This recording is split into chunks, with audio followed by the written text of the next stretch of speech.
Yo, yo, yo, what is going on, CoD Familia? It is your boy BN, aka Mr. Kingdom Builder, and today we got a hot one for you. We're going to be throwing it back here to Kingdom 10. Apparently, there is a big war that has been going on, albeit it seems one-sided for the most part, between the number 1 and the number 2 alliance. So number 1 being GASS, which is here in green. You can see them pretty much all over Zone 3, West Side, and going into the Hollandale Zone 2.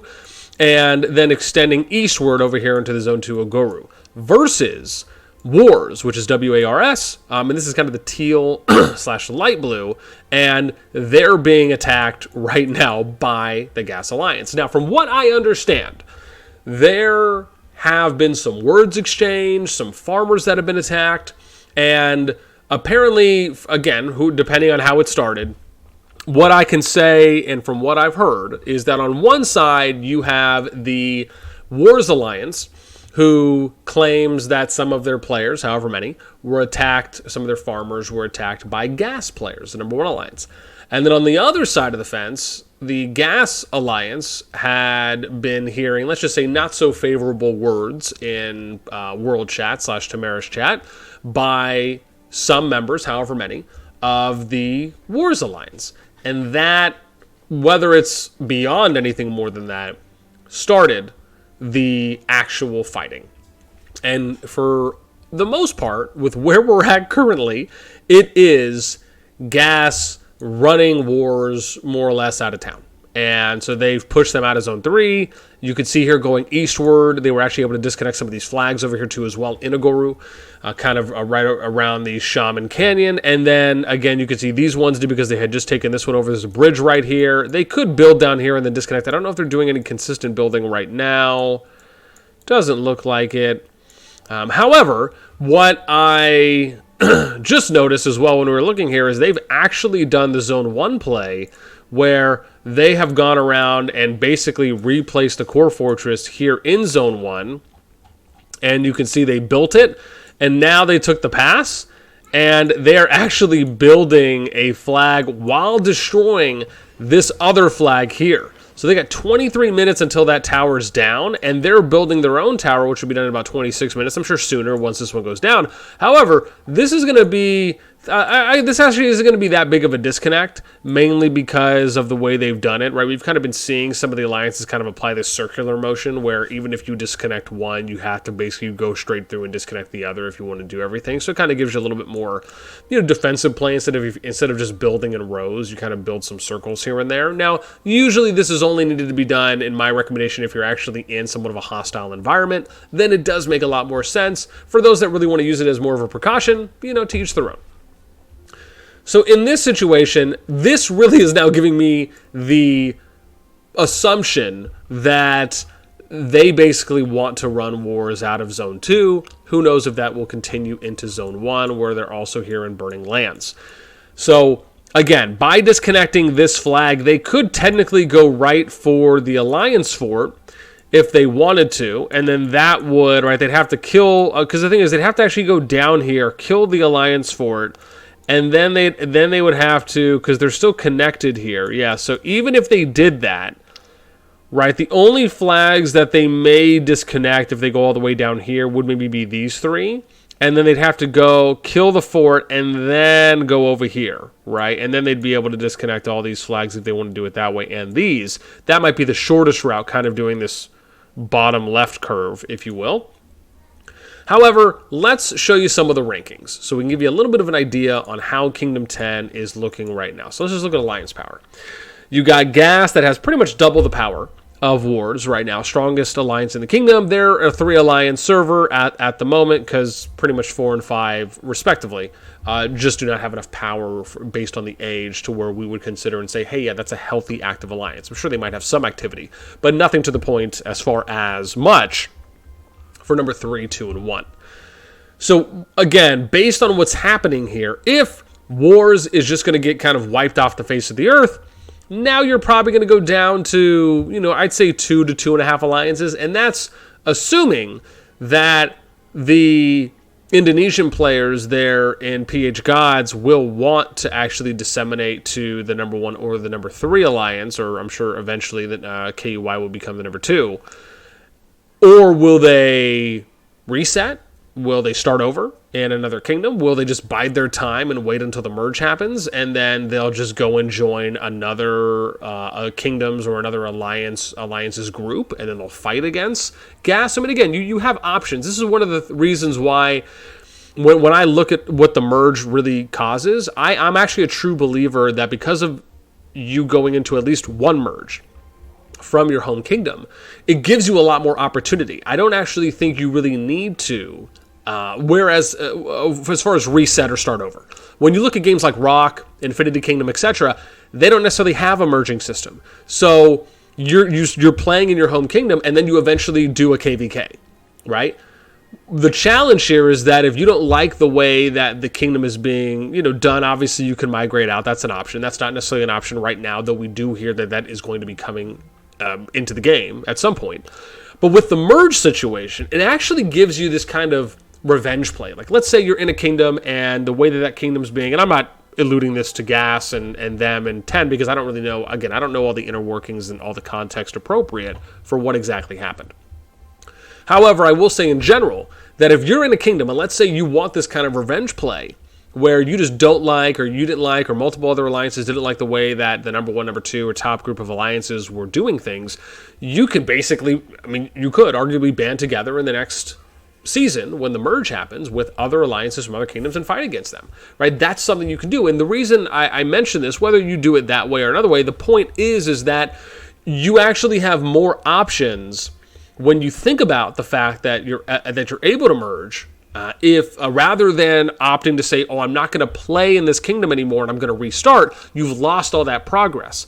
Instead, keep playing your account and then choose what you want to do, even if you're a player and you just don't want to be a part of this alliance, and you want to join a different alliance next season, right? Because you'll obviously have multiple other alliances to choose from, depending on how many kingdoms they end up merging. I would assume at least 4 together.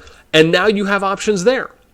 So, and then eventually if they add migration, now you're good, right? So I do want to, and I'll make a separate video on this individually, but I do kind of want to, give a little pause to cause here for those that are quick or maybe fast to do a, not instinctual, but make an impulsive decision on saying, hey, I'm just not going to play in the kingdom anymore. I'm going to lower my activity. I'm going to go start a new account somewhere else.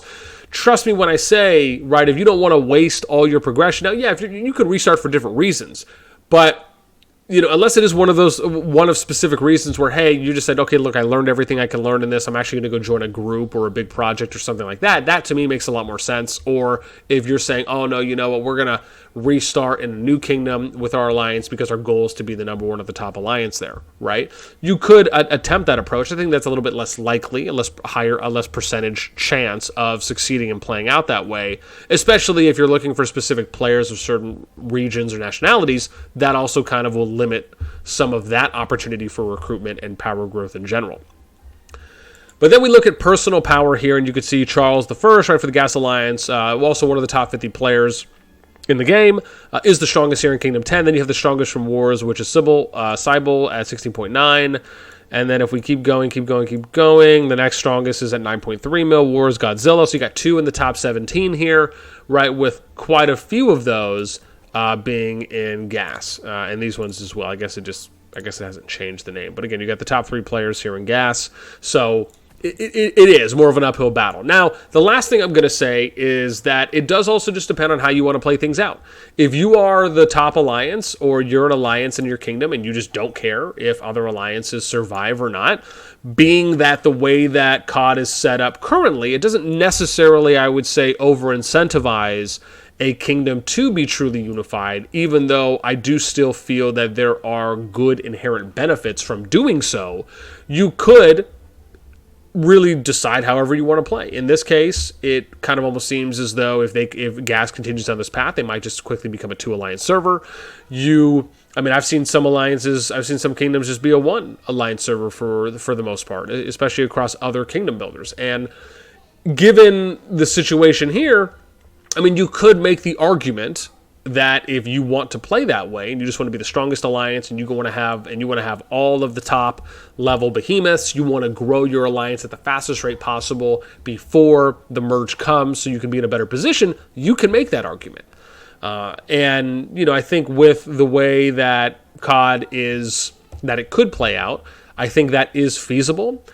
Do I believe in doing that as my recommended or preferred approach? I don't, right? I mean, I'm always going to be more in favor of building a healthy, more sustainable kingdom, because if you're able to get more alliances on board in a unification approach, and more people are able to say, hey, yeah, we want to be a part of this, this is dope, and we're going to fight for this. Now, instead of you having to rely on a mega alliance, you can now have 3, 4, 5, 6, 7, 8, 9 alliances that are all banded together and are all fighting together. And you also build a bigger social community. I think that's a big part of the game as well for some. I know it is for me. But in that same breath, I always like to tell people it's different strokes for different folks, right? You do not necessarily have to play the game the way I believe that I would love to see the game be played. Right, that's my opinion and my personal preference. I also acknowledge that there are just multiple ways to play, especially if you take the time to go and look at how other kingdoms operate. It's one of the things I love doing. I've done this ever since I started playing Rock, shortly after it released, and a few other kingdom builders prior to that, but mainly kind of in Rock and IK and a few others where, I really got down to that, without saying really so much, getting down to just studying, educating, informing myself, going out and researching and scouting other kingdoms, reading things like kingdom mails, looking at how the zones develop, how does Zone 3 operate, etc. These are really important to me. And I think that when, the average player who's just, let's just say a member, if you will, they don't know what they don't know. Right? Most players on average typically stick to their kingdom, and the way that their kingdom plays out, it can be just what their standard operating assumption is for, okay, well, this is my baseline that I'm going off of. Other kingdoms, or maybe all other kingdoms, probably operate this way. And though that may not be the most important thing to the average player, I do think that it is at least important to have an educational understanding of why certain things happen in kingdoms the way they do, because it will at least allow for you to be more informed. And that's one of the approaches I really like to try to bring to my content, is because I love doing things like kingdom managing and all of the aspects that just go into kingdom development that, and I also truly believe that there's just kind of this misidentified approach that players coming into kingdom builders have, where they just think, hey, this is just a war game, I'm just going to fight, why are we trying to build a government or some pseudo government, or why are we doing politics in this, it's just, we're just here to do war. And though that is I don't know if I want to say a common trend, I will say that there is a portion of players that just believe that. And, I think it's important when you have a good understanding and why certain things happen in games. Because it's funny, sometimes I'll be in a conversation with someone and they'll say, oh yeah, this is just a war game. But then in the same breath, they're like, man, I don't even understand. They're like, oh, this is so dumb on why this happens or why this specific thing happens in the game. Oh, I hate it. I'm not going to play anymore. It's just, and in my mind, I'm thinking to myself, man, you were contributing to that. And the fact that you didn't at least take the time to ask questions and try to gather a good understanding on why these things are happening so you can improve your day-to-day experience in the game, that could have helped that individual with, I'm sure, many other individuals as well. So that's going to be it for me. Again, I want to hear what you guys think. So if you're in Kingdom 10, let me know, how are things playing out? What is the plan right now? Is war just going to be, again, eradicated off the map? Does GASS care if they have multiple alliances that are healthy? What do you think if you're just an onlooker on how Kingdom 10 may play out? Do you agree with, hey, we'll just go with the single mega alliance approach, or no, we think having, more alliances, more active, healthy alliances and players in the kingdom is healthy overall for just more general engagement with the player base? Let me know what you guys think in the comments down below. That is going to be it for me. As always, until next time, I will catch you later.